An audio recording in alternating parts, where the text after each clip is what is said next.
नमस्कार दोस्तों, एक बार फिर से आपका इस छोटे से चैनल पर बहुत-बहुत स्वागत है।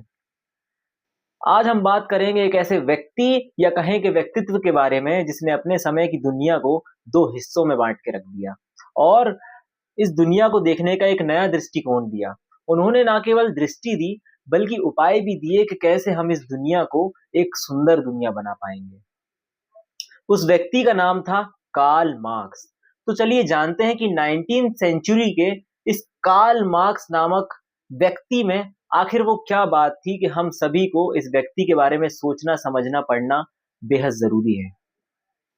तो आगे बढ़ने से पहले मैं आप सभी को फ़िलॉसफ़ी का एक सूत्र बताना चाहूँगा जो कहता है, यदि आपको किसी भी फ़िलॉसफ़र या थिंकर को बड़ी गहराई से समझना हो, तो आप बस उसके समय की परिस्थितियों को समझ लीजिए। आप पाएँगे कि वो थिंकर वही बोल रहा है जो उसकी परिस्थितियाँ उससे बुलवा रही हैं। तो वो दौर था 19th 18th सेंचुरी का यूरोप में इंडस्ट्रियलाइज़ेशन का, औद्योगिक क्रांति का, जहाँ बड़ी ही तेज़ी से मिल माले, बड़ी-बड़ी फैक्ट्रीज़ खड़ी हो रही थीं। मीन्स ऑफ प्रोडक्शन बढ़ रहा था। कुल मिलाकर काफ़ी रैपिड इंडस्ट्रियलाइज़ेशन हो रहा था। लेकिन जितनी ही तेज़ी से औद्योगिक क्रांति हो रही थी, उतनी ही समाज में असमानता भी थी। क्योंकि इन सभी फैक्ट्रियों में बड़ी मात्रा में मानव श्रम लगाया जाता था, जिनका उन्हें उचित दर भी नहीं मिलता था। जिस वजह से गरीबों को और वर्कर्स को खराब परिस्थितियों का सामना करना पड़ता था और अमीर होता जा रहा था, गरीब और गरीब होता जा रहा था।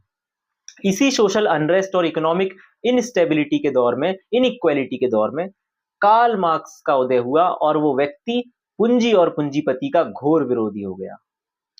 अब हम बात करते हैं उस मुद्दे के बारे में जो कार्ल मार्क्स की पूरी फिलॉसफी का दिल है, क्लास स्ट्रगल। मार्क्स कहते हैं कि इस पूरी दुनिया का इतिहास और कुछ भी नहीं, सिर्फ और सिर्फ 2 वर्गों के टकराव की कहानी है।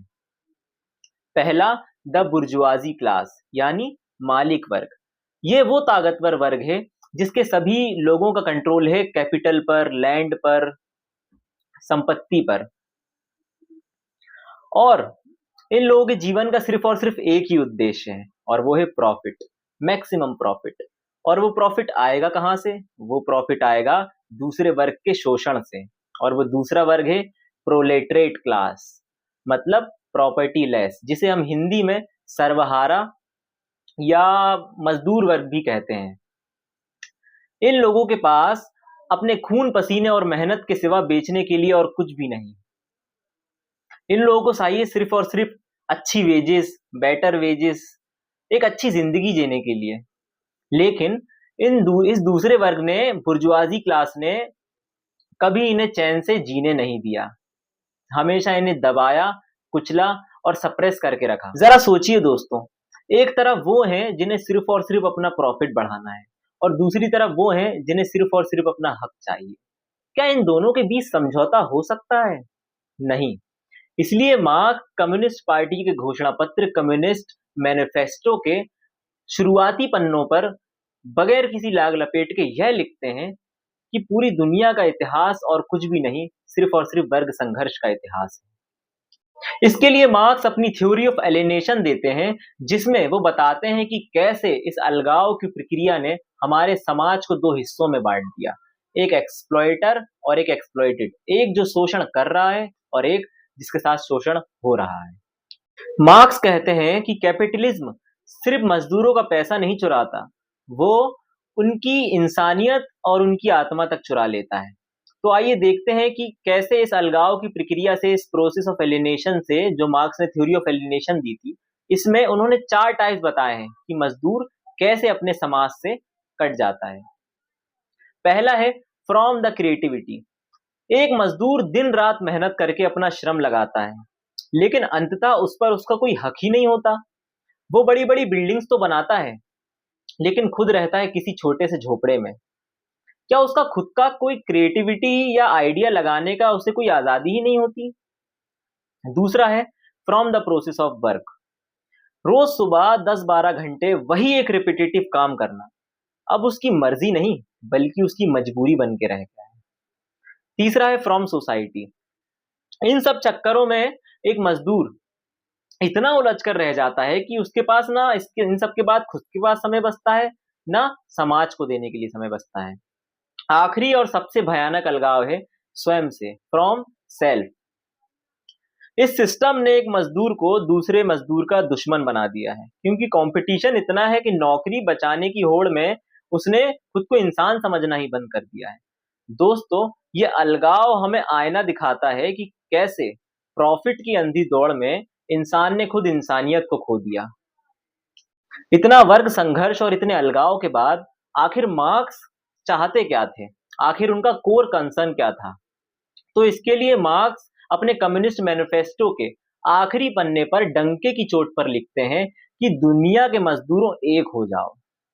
तुम्हारे पास खोने के लिए तुम्हारी बेड़ियों के सिवा और कुछ भी नहीं, और पाने के लिए सारी दुनिया है। तो लेकिन आप इस भ्रांति में मत रहना कि ये क्रांति केवल तोड़-फोड़ के लिए थी, क्योंकि इसके पीछे तो मार्क्स का बेहद खूबसूरत सपना था।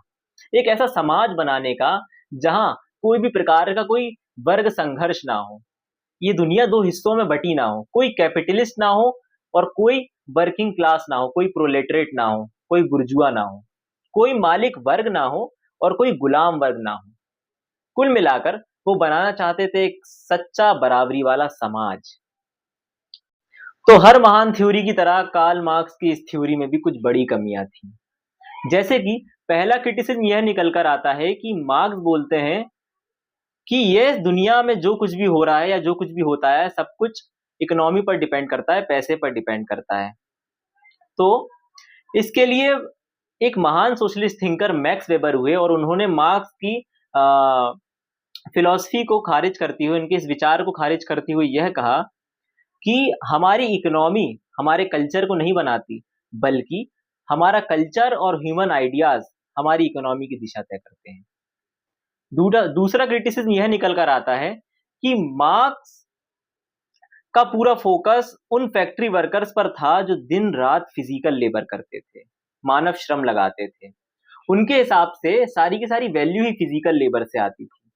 लेकिन मैं आप सभी को यह कहना चाहूंगा कि शारीरिक श्रम संघर्ष का एकमात्र आधार नहीं हो सकता। उन्होंने मेंटल लेबर को पूरी तरह से नेग्लेक्ट कर दिया था। और तीसरा और सबसे बड़ा क्रिटिसिज्म तो यह निकल कर आता है दोस्तों कि मार्क्स की फिलॉसफी, उनके विचार कांस्टेंट चेंज की बात करता है, निरंतर बदलाव की बात करता है। क्योंकि मार्क्स और उसके बाद मार्क्स कहते हैं कि कम्युनिज्म का स्टेट आएगा और ये सोसाइटी एक फिक्स्ड एंड पर आके रुक जाएगी। लेकिन सोचने वाली बात तो यहाँ ये है कि जो फिलॉसफी खुद निरंतर बदलाव की बात करती है, कांस्टेंट चेंज की बात करती है, वो अचानक कम्युनिज्म आते ही फ्रीज कैसे हो सकती है? दोस्तों, अंत में मैं बस आप लोगों से एक सवाल करना चाहूंगा, जिसका आप चाहें तो जवाब कमेंट सेक्शन में दे सकते हैं कि 19th सेंचुरी में बैठकर लिख रहा कार्ल मार्क्स क्या आज के इस 21st सेंचुरी के मॉडर्न दौर में रिलेवेंट है? खैर, आज के दौर में भी हमें जो इकोनॉमिक इनइक्वालिटी देखने मिलती है, जहां आधी से ज्यादा संपत्ति केवल कुछ मुट्ठी भर पूंजीपतियों के हाथ में है, ये और कुछ नहीं, वही मार्क्स का बताया हुआ बुर्जुआ और प्रोलेटरेट का वर्ग संघर्ष है। आज बड़ी-बड़ी मल्टीनेशनल कंपनी और कॉर्पोरेट डोमिनेंस ने हमारे मार्केट, डाटा और रिसोर्सेज पर कब्जा कर लिया है। ये बिल्कुल वैसा ही है जैसे मार्क्स ने बताया था कि जिसके पास मीन्स ऑफ प्रोडक्शन, संसाधन के साधन का कंट्रोल होगा, उसी के पास असली शक्ति होगी। आज के ज़माने में कॉन्ट्रैक्ट वर्कर्स, गिग वर्कर्स और इनसिक्योर जॉब इस बात का सबूत है कि आज के दौर में भी सरप्लस वैल्यू और एक्सप्लॉयटेशन का खेल हमारे समाज में कहीं न कहीं जारी है। कंपनीज का रिकॉर्ड तोड़ प्रॉफिट आज भी वर्कर्स की उस अनपेड लेबर से आता है जो उसे आज तक कभी नहीं दिया गया। दोस्तों, रूप बदल गया है, समय बदल गया है, लेकिन शोषण आज भी वहीं के वहीं वैसा का वैसा खड़ा हुआ है जिसे मार्क्स ने 150 साल पहले देखा था। अंत में बस इतना कहना चाहूंगा कि मुझे यहाँ तक सुनने के लिए आप सभी का हृदयपूर्वक बहुत बहुत धन्यवाद। मिलते हैं किसी और नई वीडियो में। अगर ये वीडियो पसंद आती है तो इस वीडियो को लाइक करें।